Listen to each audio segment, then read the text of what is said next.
पाक पढ़े अल्लाहुम्मा सल्ली अला सय्यिदिना मौलाना मुहम्मद व आलिहि बारिक व सल्लिम सलातन व सलामन दाइमन अलैका या रसूल अल्लाह सल्लल्लाहु तआला अलैहि वसल्लम। मेरे मोहतरम, बात चल रही है जिक्र इलाही की। जिक्र इलाही से हमारा और आपका ही फायदा है।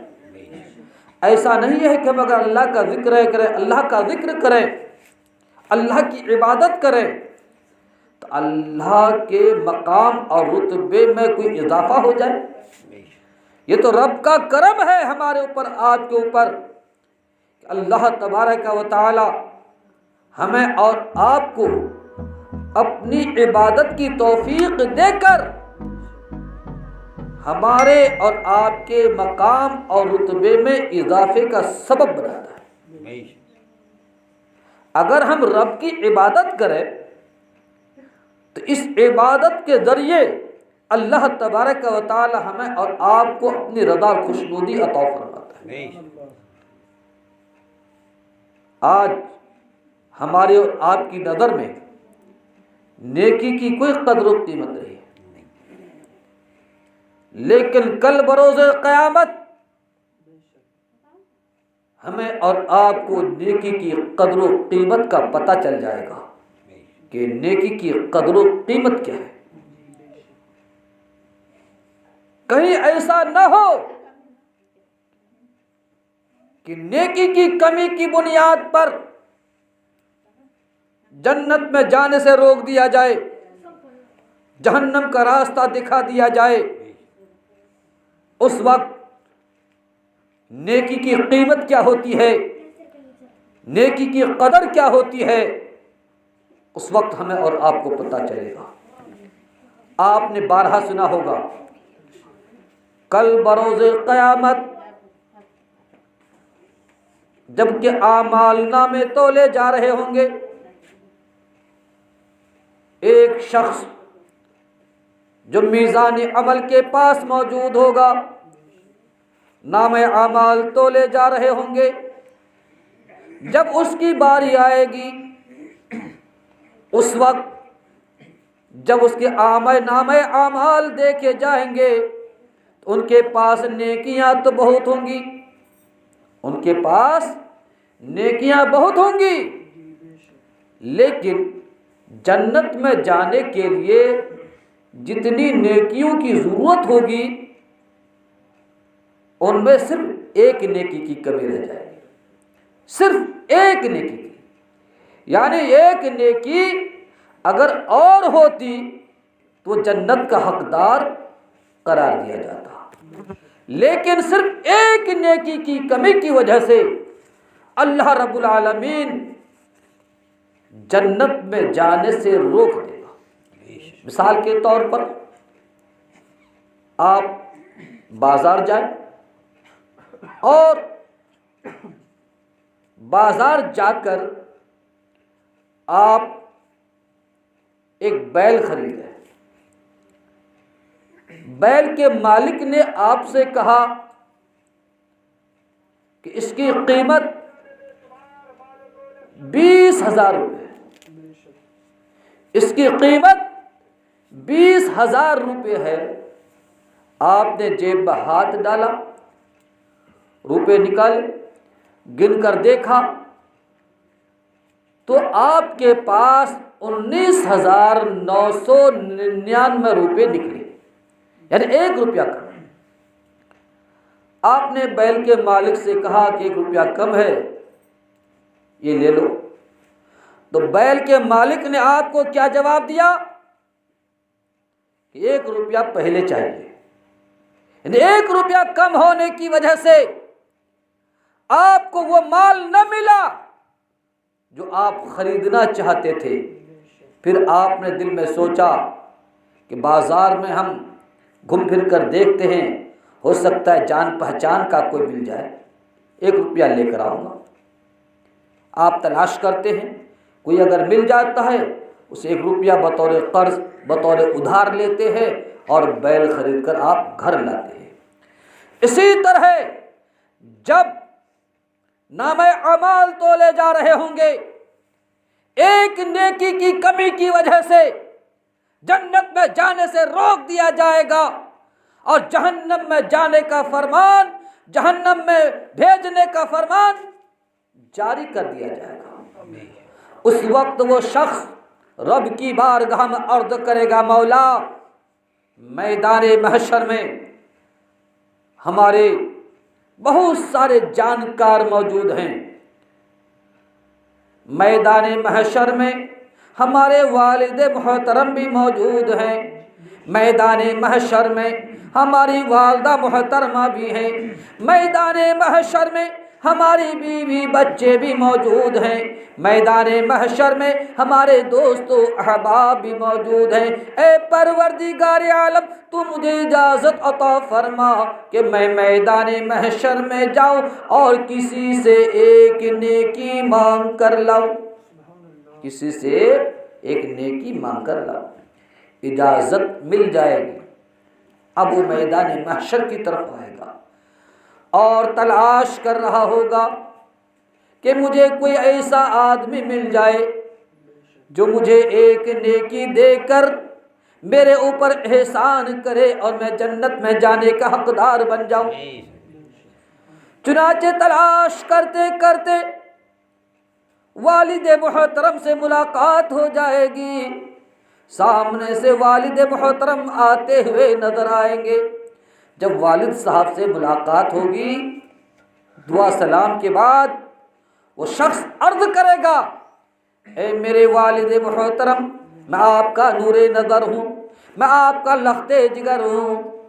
वो नूरे नज़र, वो लख्ते जिगर अगर दुनिया में कोई गलत इरादे से मेरी तरफ उंगली का इशारा भी करता था तो आप उसकी उंगली काटने के लिए तैयार हो जाते थे। ए वालिद मोहतरम, आज हमारे आमाल नामे तुल चुके हैं, सिर्फ एक नेकी की कमी की वजह से मुझे जन्नत में जाने से रोक दिया गया है। इसलिए आपके पास आया हूँ कि आप अपनी नेकियों में से एक नेकी मुझे दे दें ताकि वो नेकी लेकर मैं रब की बारगाह में जाऊँ और मैं जन्नत में जाने का हकदार बन जाऊँ। लेकिन याद रखो मुसलमानों, वालिद मोहतरम का जवाब होगा कि आज नफ्सी नफ्सी का आलम है, आज नफ्सी नफ्सी का आलम है। आज हम अपने मामले में परेशान हैं, हम अपनी नेकियों में से एक नेकी तुम्हें नहीं दे सकते। बाप ने नेकी देने से इनकार कर दिया, मायूस होकर आगे बढ़ा।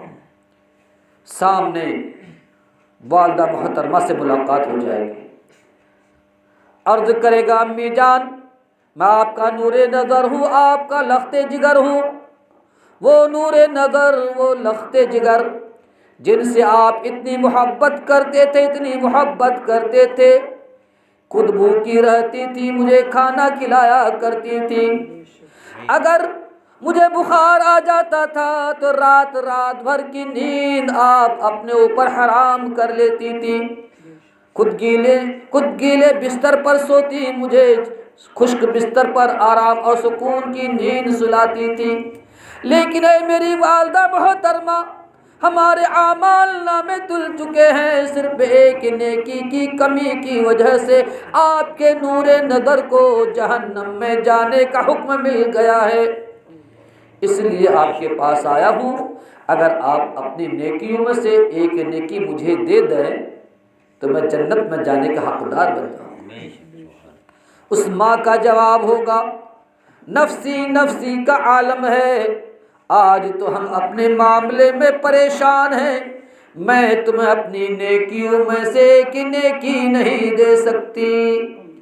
अल्लाह अल्लाह, बाप ने नेकी देने से इनकार कर दिया, माँ से मायूसी मिली।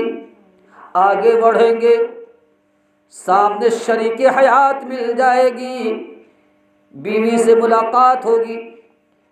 कहेंगे, मेरी शरीके हयात, मैं तुम्हारा शौहर हूँ, मैं तुम्हारा सरताज हूँ।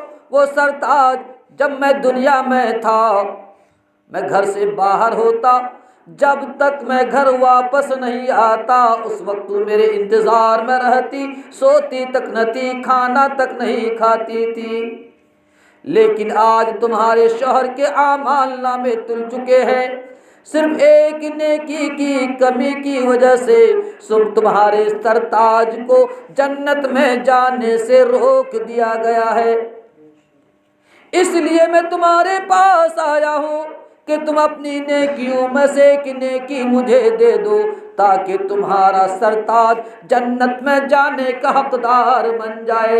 अल्लाह अल्लाह उस बीवी का जवाब होगा जिस बीवी को राजी करने के लिए आज इंसान माँ बाप को नाराज कर लेता है, माँ बाप को धक्के देता है, माँ बाप को घर से निकाल दिया करता है। उस बीवी का जवाब होगा नफ्सी नफ्सी का आलम है, आज हम अपने मामले में परेशान हैं, हम तुम्हें नेकी नहीं दे सकते। बाप ने नेकी देने से इनकार कर दिया, माँ से मायूसी मिली, बीवी ने भी नेकी देने से इनकार कर दिया। अब आगे बढ़ेगा, सामने दोस्त से मुलाकात हो जाएगी, वो दोस्त जिनको राजी करने के लिए आज इंसान रब को नाराज कर लेता है। दोस्तों में बैठे बैठे नमाज का वक्त निकाल देता है, बातों में वक्त निकाल देता है, नमाज को तर्क कर देता है, रब के गज़ब को दावत देता है, रब को नाराज कर लेता है। उसी दोस्त से मुलाकात हो जाएगी और कहेगा, ए मेरे दोस्त, मैं मुसीबत और परेशानी में मुब्तला हूँ, हमारे आमाल नामे तुल चुके हैं, सिर्फ एक नेकी की कमी की वजह से मुझे जन्नत में जाने से रोक दिया गया है, इसलिए तुम्हारे पास आया हूँ। अगर तुम अपनी नेकियों में से एक नेकी मुझे दे दो तो मैं जन्नत में जाने का हकदार बन जाऊँगा। तो उस दोस्त का जवाब होगा नफ्सी नफ्सी का आलम है, आज तो हम अपने मामले में परेशान हैं, हम तुम्हें नेकी नहीं दे पाएंगे, हम तुम्हें नेकी नहीं दे सकते। दोस्त ने भी नेकी देने से इनकार कर दिया। अल्लाह अल्लाह, अब परेशान हाल आगे को बढ़ेगा। सामने से एक शख्स आता हुआ नजर आएगा जो इसी की तरह परेशान हाल होगा, परागंदा बाल, उलझे हुए बालों के साथ सामने से आता हुआ नजर आएगा। दोनों की मुलाकात होगी, दोनों की मुलाकात होगी, एक दूसरे का हाल चाल पूछेंगे। वो शख्स कहेगा जिसके पास नेकी की कमी होगी, वो जवाब देगा भाई क्या बताऊं, मैं वो मुसीबत ज़दा हूँ, परेशान हाल हूँ, हमारे आमाल नामे तुल चुके हैं, सिर्फ एक नेकी की कमी की वजह से मुझे जन्नत में जाने से रोक दिया गया है। रब से इजाज़त लेकर आया था कि किसी से एक नेकी लेकर आऊँगा, किसी से एक नेकी मांग लूँगा। बाप के पास गया, बाप ने नेकी देने से इनकार कर दिया, माँ से मायूसी मिली, माँ और बीवी ने भी नेकी देने से इनकार कर दिया। दोस्तों अहबाब से मुलाकात हुई, बेटे से मुलाकात हुई, बेटी से मुलाकात हुई, हर एक ने नेकी देने से इनकार कर दिया। इसलिए परेशान हाल घूम रहा हूँ कि कहीं से मुझे एक नेकी मिल जाए तो मैं जन्नत में जाने का हकदार बन जाऊंगा। अल्लाह अल्लाह, वो शख्स जो सामने से आता हुआ नजर आएगा, जिससे मुलाकात होगी, वो कहेगा भाई क्या बताऊं, आपके पास इतनी नेकियां हैं, सिर्फ एक नेकी की कमी है, और एक नेकी की कमी की वजह से तुम्हें गिरफ्तार कर लिया गया, जन्नत में जाने से रोक दिया गया। लेकिन मैं तो बदनसीब हूं कि मेरे पास तो सिर्फ एक ही नेकी है, मेरे पास तो सिर्फ एक ही नेकी है। जब हजारों नेकियों वाला गिरफ्तार हो सकता है, जन्नत में जाने से रोका जा सकता है, तो मेरी एक नेकी की क्या हकीकत है? मेरी एक नेकी किस काम में आएगी? जब हजारों नेकियों वाला गिरफ्तार हो सकता है, जन्नत में जाने से रोका जा सकता है, तो मेरी एक नेकी की क्या कीमत, मेरी एक नेकी की क्या हैसियत? मुझे तो जहन्नम में जाना ही है। ऐसा करो कि तुम मेरी वो नेकी ले लो, तुम वो नेकी ले लो और तुम जन्नत में चले जाओ। अल्लाह अल्लाह, खुशी का आलम क्या होगा, कितनी खुशी हुई होगी जब उसे एक नेकी मिली होगी। वो नेकी लेकर खुशी खुशी रब की बारगाह में पहुंचेगा, अर्ज करेगा, परवरदिगार आलम मुझे नेकी मिल गई है, मुझे नेकी मिल गई है। अल्लाह रब्बुल आलमीन इरशाद फरमाएगा, ए फरिश्तों देखो तो सही, कौन है जिसने मैदाने महशर में अपनी सखावत की धूम मचा रखी है? कौन है जिसने मैदाने महशर में अपनी सखावत की धूम मचा रखी है? और एक रिवायत में ये अल्लाह रब्बुल आलमीन फरमाएगा, ये बता तुम्हें नेकी किसने दी? वो अर्ज करेगा, मौला मैदाने महशर में तेरे ऐसे ऐसे नेक बंदे मौजूद हैं, मैदाने महशर में तेरे ऐसे ऐसे सखी बंदे मौजूद हैं कि एक ने तो अपनी सारी नेकियां ही हमें दे दी। एक थी वो भी सारी, एक ही तो थी वो भी सारी, एक ने तो अपनी सारी नेकियां ही हमें दे दी हैं। अल्लाह अकबर, अल्लाह रब्बुल आलमीन की रहमत को जोश आ जाएगा और अल्लाह रब्बुल आलमीन इरशाद फरमाएगा, ए मेरे बंदे सुनो सुनो, अगर तुम्हें किसी ने एक नेकी देकर तुम्हारे ऊपर एहसान किया है तो तू आज अकेला जन्नत में नहीं जाएगा, आज तू अकेला जन्नत में नहीं जाएगा। जाओ और अपने उस एहसान करने वाले भाई की उंगली पकड़ो और उसे भी साथ लेकर जन्नत चले जाओ। अब वो वापस मैदाने महशर में जाएगा और अपने एहसान करने वाले भाई का हाथ पकड़ेगा और उसे भी लेकर जन्नत में चला जाएगा। तो मेरे मोहतरम बुजुर्गों, दोस्तों, देखा आपने अल्लाह रब्बुल आलमीन जो रहमानुर रहीम है, अल्लाह रब्बुल आलमीन जो करीम है, गफूरुर रहीम है। रब की रहमत को अगर जोश आ जाए, रब की रहमत को अगर जोश आ जाए तो एक छोटी सी नेकी की वजह से बख्श दिया जाए। और रब का एक नाम कहार है, एक नाम जब्बार है, और रब के कहर को अगर जोश आ जाए तो हजारों नेकियों वाला गिरफ्तार कर लिया जाए, जन्नत में जाने से रोक दिया जाए। तो मुसलमानों, नेकी की कद्र और कीमत समझो, नेकी की कद्र करो, नेकी की कीमत क्या है इसे समझो, और मौत आने से पहले पहले आखिरत के लिए तैयारी कर लो। वरना अगर नेकी की कमी की वजह से कल बरोज़े क़यामत गिरफ्तारी हो गई तो वहां कोई छुड़ाने वाला नहीं होगा।